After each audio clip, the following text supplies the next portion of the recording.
So if our economic predicament is not President Obama's fault, whose then is it? The answer is not just President Bush. The question is not at all academic, because unless Americans see what happened, the same people who broke the system then will succeed in keeping it broken now for their own gain. The key here that financial firms and their executives are not synonymous, that executives got rich by risking their companies, not so much by breaking the rules, but rather by breaking the system of rules, systematically rewriting them over decades, hoping to muddy the waters about culpability now to prevent the return of those rules later.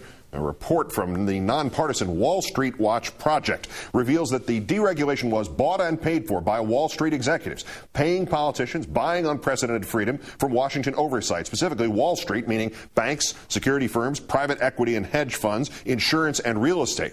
In just the past 10 years, they spent more than $5 billion to push Washington out of the way.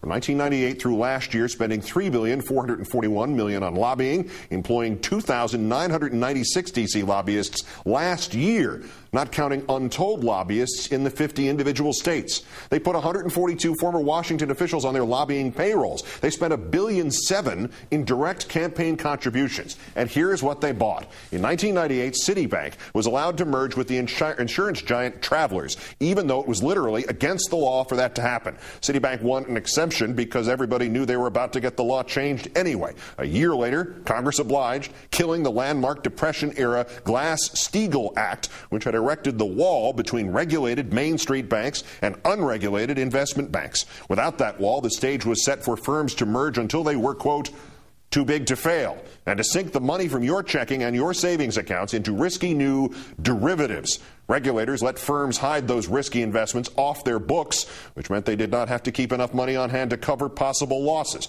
All of this permitted by the Financial Accounting Standards Board in rules pushed for by the bank executives. When a Clinton regulatory agency said, hey, we want oversight on these derivatives, Clinton's own Treasury Secretary, a Goldman Sachs veteran, said no, In 2000, then Senator Phil Gramm, John McCain's reported choice to be Treasury Secretary had he been elected, got legislation through Congress, signed by President Clinton, that set derivatives free from virtually any regulation.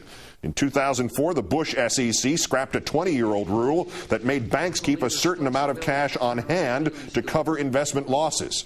So who decided now how much cash the banks had to keep on hand? The banks did. That new rule, pushed by Goldman Sachs and its chairman, Henry Paulson, future Treasury Secretary for Mr. Bush and star of the bailout crisis. Why would Wall Street executives push for all this change? With derivatives deregulated, financial whizzes could turn bets on just about anything into a derivative. And they did, including mortgages. Once they could turn mortgages into derivatives, they had every incentive to make even the worst mortgages, yes, predatory lending, because they could turn them into derivatives too and then sell those things to somebody else. Of course, no financial firm would buy a derivative based on a predatory mortgage, because then they could also be sued by the borrower, correct? Well, no. Wall Street accomplices like Congressman Bob Ney blocked efforts to let the victims of predatory lending sue everybody who profited from it, and leaving Wall Street executives with virtually nothing to risk by pushing the worst mortgages imaginable and millions to gain by using the exploding paper value of mortgage derivatives to win big bonuses of real money for themselves. All of this fueling the housing bubble as mortgage brokers and lenders told the worst borrowers, sign on the dotted line. And the regulators who could have stopped it, according to Wall Street Watch, from 2002 to 2007, the Federal Reserve took a grand total of 3 formal actions against subprime lenders. From 2004 to 2006, the Bush Treasury Secretary or Comptroller of the Currency took a grand total of 3 consumer protection enforcement actions. He wrote a new rule to stop states from enforcing their own consumer protection laws, and he used a clause from a law passed in 1863 to nullify state anti-predatory lending laws. That's all over with Republicans out of power, right? Except that Treasury Secretary Tim Geithner's chief of staff is a former Goldman Sachs lobbyist. Another Goldman Sachs veteran, Gary Gensler, is Mr. Obama's choice to head that same regulatory agency that once tried to oversee derivatives, but who, at his hearing last month, refused to apologize for having opposed regulation of derivatives. And except that, as of 2008, Democrats now get more Wall Street money than do Republicans. And according to the newspaper The Hill, big banks getting bailout money gave politicians more than $250,000 just from November 25th to the end of this January.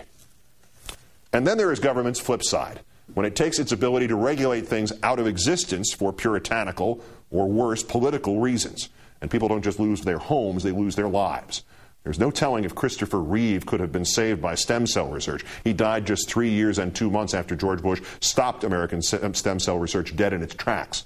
But are you telling me that in the 7 years and 7 months since that cynical day, nobody in this country died from the often fatal side effects of paralysis or Alzheimer's or a dozen other horrific conditions because the research that could have saved that one person never happened?